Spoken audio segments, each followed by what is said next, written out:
Hello, I'm Nick Bakerjohn, and this is my Mastery Assessment. My Mastery journey and finding out my life's task started when I came to apply to Full Sail University's Game Design Master's program. As I've shared before, I desire to work in the gaming industry and become a game producer or game designer working on AAA titles as shown. This passion and desire has always been prevalent throughout my life growing up, but it's only within the last couple years that I have come to grips with it and actually made a commitment to pursue this dream. Reading Mastery by Robert Greene has made me look at my Mastery journey to date and how it may look in the future. Taking a master's degree as discussed in his book, Benjamin Franklin is a master that mostly resonates with me now. As Franklin worked as an apprentice in his brother James' print shop, his dream to transform into a great writer became possible with all the equipment and tools provided at the shop. As I work as an apprentice here at Full Sail with a dream to transform myself into a great game producer or designer, this university has everything needed to make my dream possible, as Benjamin Franklin had. Beyond the years after working with his brother James, Franklin began to experience things that I have had some experience in my short mastery journey to date. I've grown and started with this naive perspective as Franklin had during the start of his journey.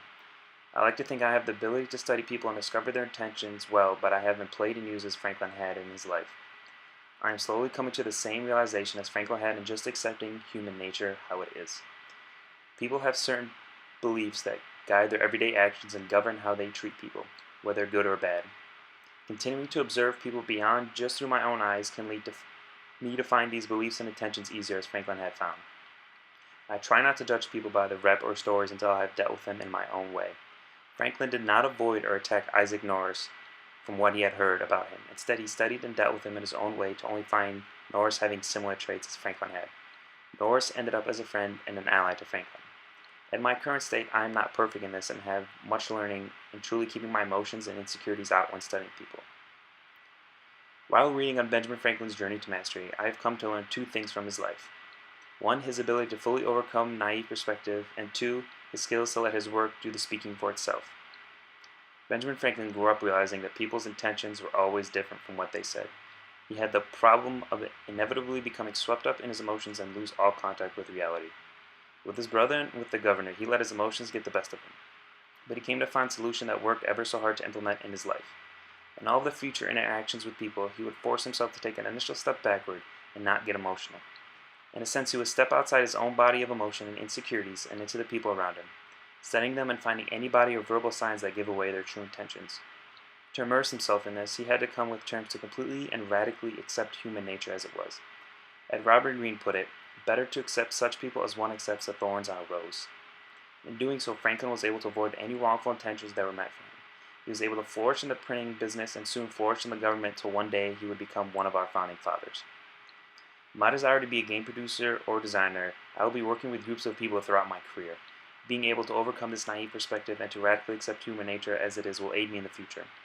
Finding people's true intentions in the workplace can prevent potential obstacles on my road to mastery. Further, Franklin left home and entered the real world at a young age, trying to continue his dream for writing. He entered new towns, finding jobs, doing what he loved because of the work that preceded him. Word spread around Philadelphia of a newcomer with extreme literary skills that would bring great things to printing. He was only 17 years old at the time, and he was already being noticed of his skills. The governor of Philadelphia reached out to Franklin because he knew of the great work Franklin created during that time. Though because of his emotions, the encounter with the governor did not work out, it still showed that his work was noticed by others and it provided him opportunities in his life to further his skills. After successfully opening his own printing shop and continuously growing in knowledge, his work and rep eventually led him to politics. Letting his work speak for itself greatly helped Benjamin Franklin, and it will do none the different in my life. To get hired in the gaming industry, you will need work that really speaks out. You can show your true talent and many years required for that position, and hopefully to get hired in one day. If I could speak to Benjamin Franklin today, there are two questions I would ask him as follows. During your mastery journey, you were to leave the U.S. and find aid from the French. At that time, how did you deal with the popularity plummeting back home? Did you let it affect your work and your life, causing emotional pitfalls? Did they finally come to understand why you were doing the things you did over in France? And secondly, what would you think of today's newspapers, journals, and publications and all? In regards to the general knowledge and 7 deadly realities in Robert Greene's book, there are two that most resonate with me. 1. Laziness. This is a deadly reality that everyone will put down and is no different from me. As Robert Greene put it, we as people have the tendency to take the quickest, easiest path to our goals. I procrastinate on homework assignments till the last minute. I commit to things only to lose interest in them down the road due to laziness to continue. This deadly reality is a curse to anyone's mastery journey and one that I must overcome to truly succeed in the gaming industry. And second deadly reality is passive aggressive. I am a person that refrains from much of any sorts of confrontation. I have never been in an actual physical fight in my lifetime or a verbal fight that caused me to lose a friend. I don't like to step on people's toes or cause trouble where I know it only cause more down the road. But I can't keep sitting idle along my mastery journey. There will be a time when I come across people that will try to step on me and others. People that will do things that are unfair and I must handle in two different manners as pointed out by Robert Greene.